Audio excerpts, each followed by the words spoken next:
भगवान शिव के बारे में ऐसा कहा जाता है कि भगवान शिव त्रिलोक के आदि और अंत के देवता हैं, जिनके आगे दुनिया की सभी शक्तियां असफल हो जाती हैं। लेकिन क्या आपको मालूम है आखिर भगवान शिव का जन्म कैसे हुआ था? उनकी माता कौन थी और उनके पिता का क्या नाम था? उन्होंने किससे अपनी शिक्षा प्राप्त की थी और किस किस को शिक्षा का दान दिया था? अगर आप यह कहानी सुन रहे हैं तो पूरा सुनिए। इस कथा को आधा अधूरा छोड़कर जाने की गलती मत करिएगा, क्योंकि इस पवित्र कथा को आधा अधूरा छोड़ने से आपको पाप भी लग सकता है। इसलिए इस कथा को पूरा सुने। आप शिव भक्त हैं तो भोलेनाथ का अनादर ना करें, क्योंकि इस वीडियो के माध्यम से हम आपके इन्हीं सभी सवालों का जवाब देने वाले हैं। आज सबसे पहले भगवान शिव के जन्म से जुड़ी पहली कहानी यानी शिव पुराण की एक लोकप्रिय कथा के बारे में बताने वाले हैं। शिव पुराण के अनुसार भगवान शिव को स्वयंभू माना जाता है, जिसका मतलब होता है कि भगवान शिव का जन्म स्वयं ही हुआ था। यानी कि से एक बात तो साफ हो जाती है कि ना ही भगवान शिव की कोई माता है और ना ही उनके कोई पिता है। इसी कारण से भगवान शिव पंचतत्वों से भी परे हैं, जिस कारण से इन्हें मृत्यु का भी कोई भय नहीं है और इनकी मृत्यु कभी नहीं हो सकती। पर बात करते हैं विष्णु पुराण में बताई गई भगवान शिव के जन्म से जुड़ी हुई एक और कहानी के बारे में। विष्णु पुराण में बताया गया है कि भगवान विष्णु के माथे से निकलने वाले तेज के कारण भगवान शिव की उत्पत्ति हुई थी और उनकी नाभि से निकलते हुए तेज से कमल पर विराजमान ब्रह्मा जी का जन्म हुआ था। मगर दूसरी ओर भगवान विष्णु के जन्म के बारे में शिव पुराण में बताया गया है कि एक बार की बात है, जब भगवान शिव अपने घुटने मल रहे थे और उनके घुटनों से निकलने वाली मैल से भगवान श्री विष्णु जी का जन्म हुआ था। पर अगर ऐसा हुआ है तो विष्णु पुराण और शिव पुराण एक दूसरे से बिल्कुल अलग है। इस कथा के अलावा भगवान शिव के जन्म की एक और पौराणिक कथा काफी ज्यादा पॉपुलर है, जिसे शायद आपने बड़े बुजुर्गों से सुना होगा। पर अगर नहीं सुना तो आपकी जानकारी के लिए बता दें कि एक बार की बात है, जब भगवान विष्णु और परम ब्रह्मा जी के बीच इस बात पर बहस छिड़ गई थी कि आखिर इस संसार में सबसे महान कौन है। और जब भगवान विष्णु और भगवान ब्रह्मा इस बात को लेकर बहस कर रहे थे तो एक जलते हुए खंबे के रूप में महादेव उनके बीच आए थे। दूसरा, वो दोनों इस रहस्य को नहीं समझ पाए और तभी अचानक से एक आवाज आई, जिसने कहा कि जो भी इस खंबे का छोर ढूंढ लेगा वही सबसे महान कहलाएगा। ऐसा सुनते ही ब्रह्मा जी ने एक पक्षी का रूप लिया और खंबे का ऊपरी हिस्सा ढूंढने निकल गए। वहीं विष्णु जी ने वराह का रूप धारण किया और खंबे का अंत ढूंढने निकल गए। बहुत देर तक खोजने के बाद भी दोनों में से किसी को भी खंबे का छोर नहीं मिला और दोनों हार मानकर वापस आ गए। जिसके बाद भगवान शिव अपने असली रूप में आए और फिर भगवान विष्णु और ब्रह्मा जी ने ये मान लिया कि महादेव ही सबसे महान और शक्तिशाली है। इनसे बड़ी शक्ति इस दुनिया में कोई नहीं है। इसके साथ ही शिव पुराण में बताया गया खंबा इस बात को दर्शाता है कि ना ही भगवान शिव जन्मे थे और ना ही उनका कोई अंत है। और एक कारण तो यही है कि भगवान शिव को स्वयंभू कहा जाता है, यानी भगवान शिव का अंत है ही नहीं, वे अमर हैं। अब हम बात करते हैं भगवान शिव से जुड़े एक ऐसे विषय के बारे में जो सबसे ज्यादा प्रसिद्ध है कि क्या भगवान ब्रह्मा भगवान शिव के पिता हैं। जी हां, इनकी ही कहानी लोगों के बीच काफी प्रसिद्ध है। तो आपको बता दें कि आखिर किस प्रकार भगवान शिव ने ब्रह्मा पुत्र के रूप में जन्म लिया था। इसके पीछे विष्णु पुराण की एक पौराणिक कथा है, जिसके अनुसार जब धरती, आकाश, पाताल या कहें पूरा यूनिवर्स जलमग्न यानी पानी में डूबा हुआ था, तब भगवान विष्णु के अलावा कोई भी देव या प्राणी इस संसार में नहीं था। तब केवल विष्णु ही जल सतह पर अपने शेषनाग पर लेटे हुए नजर आ रहे थे, जिसके बाद उनकी नाभि से कमल की डंडी पर ब्रह्मा जी प्रकट हुए। और जब भगवान ब्रह्मा और भगवान विष्णु इस यूनिवर्स से संबंधित बातें कर रहे थे, तब भगवान शिव प्रकट हुए, जिसके बाद ब्रह्मा ने उन्हें पहचानने से इनकार कर दिया।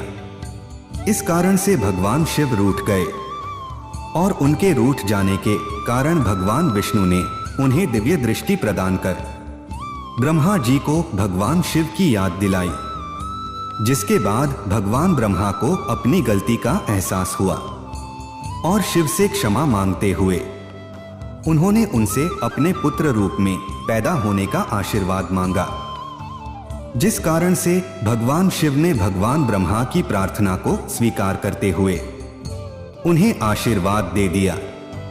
लेकिन इसके बाद जब भगवान ब्रह्मा ने इस सृष्टि की रचना शुरू की तो उन्हें एक बच्चे की जरूरत पड़ी और तब उन्हें भगवान शिव का आशीर्वाद ध्यान आया, जिसके लिए भगवान ब्रह्मा ने तपस्या की और बालक के रूप में भगवान शिव उनकी गोद में रोते हुए प्रकट हुए। आपको बता दें कि यह भगवान शिव का एकमात्र बाल रूप है। जब भगवान ब्रह्मा ने उनके रोने का कारण पूछा तो उन्होंने बताया कि उनका कोई नाम नहीं है। तब भगवान ब्रह्मा ने भगवान शिव का नाम रुद्र रख दिया, जिसका मतलब होता है रोने वाला। पर इसके बावजूद भी भगवान शिव चुप नहीं हुए, इसलिए ब्रह्मा ने उन्हें दूसरा नाम दिया, पर शिव को वो नाम भी पसंद नहीं आया और फिर भी वे चुप नहीं हुए। इस तरह शिव को चुप कराने के लिए भगवान ब्रह्मा ने भगवान शिव को 108 नाम दिए थे, जो रुद्रक, शर्व, भाव, उग्रक, भीम, पशुपति, ईशान और महादेव जैसे नाम थे। और शिव पुराण के अनुसार उनके ये नाम पृथ्वी पर लिखे गए थे। इसके बाद बात आती है श्रीमद् देवी महापुराण की। तो श्रीमद् देवी महापुराण में भगवान शिव की माता और पिता के बारे में बताया गया है।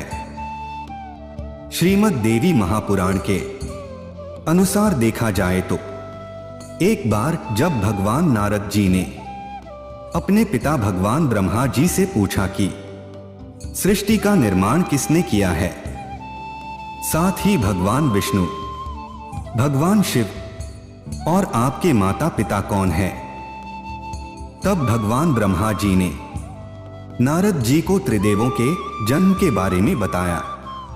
जो बताया वो वाकई चौंका देने वाली बात थी।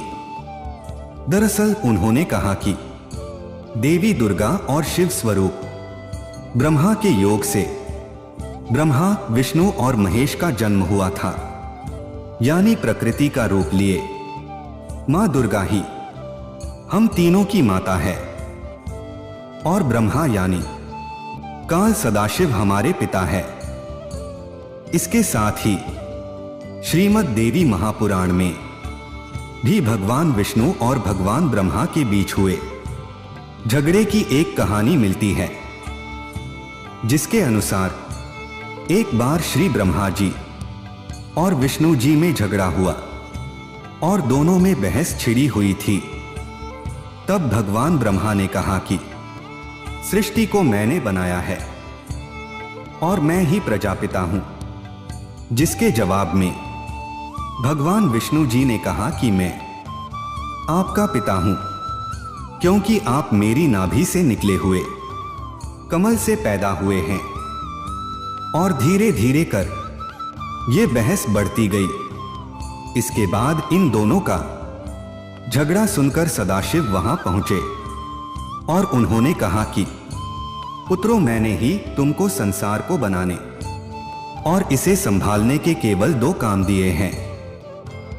इसी प्रकार मैंने शंकर और रुद्र को संहार और तीनों गति के कार्य दिए हैं। इसके साथ ही उन्होंने कहा कि मेरे 5 मुख हैं, एक मुख से अकार, दूसरे मुख से उकार, तीसरे मुख से मुस्कान, चौथे मुख से बिंदु और 5वें मुख से नाद, यानी कि शब्द प्रकट हुए हैं। उन्हीं 5 को एक साथ मिलाकर देखा जाए तो एक अक्षर बनता है, जिसे आज हम सभी भगवान शिव के मूल मंत्र के रूप से जानते हैं। इतना कहने के बाद भगवान ब्रह्मा और विष्णु दोनों ही समझ गए कि भगवान शिव से ज्यादा शक्तिशाली इस दुनिया में कुछ भी नहीं है, और दोनों ने भगवान शिव को प्रणाम किया और चले गए। अब जब आप भगवान शिव के बारे में इतना तो जान ही चुके हैं, तो क्या आपको पता है कि आखिर भगवान शिव ने किससे शिक्षा प्राप्त की थी और उनके गुरु कौन थे?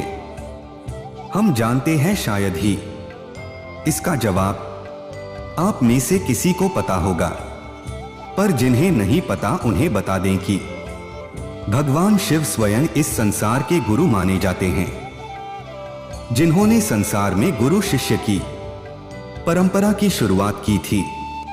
लेकिन अगर सवाल आता है कि आखिर भगवान शिव किसके गुरु थे, तो आपको जरूर जान लेना चाहिए कि हिंदू धर्म के ग्रंथ कहते हैं कि ब्रह्मा जी और शिव जी इस संसार के सबसे पहले गुरु हैं, जिन्होंने गुरु शिष्य के इस रिश्ते की शुरुआत की थी, जहां भगवान ब्रह्मा ने अपने मानस पुत्रों को शिक्षा प्रदान की थी, वही भगवान शिव ने अपना ज्ञान केवल अपने 7 शिष्यों को दिया था।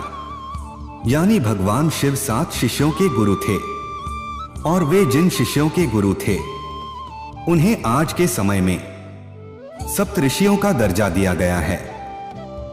यदि भगवान शिव के जन्म से जुड़े हुए कुछ सच्चाई, उम्मीद है आप सभी को यह वीडियो अच्छी लगी होगी।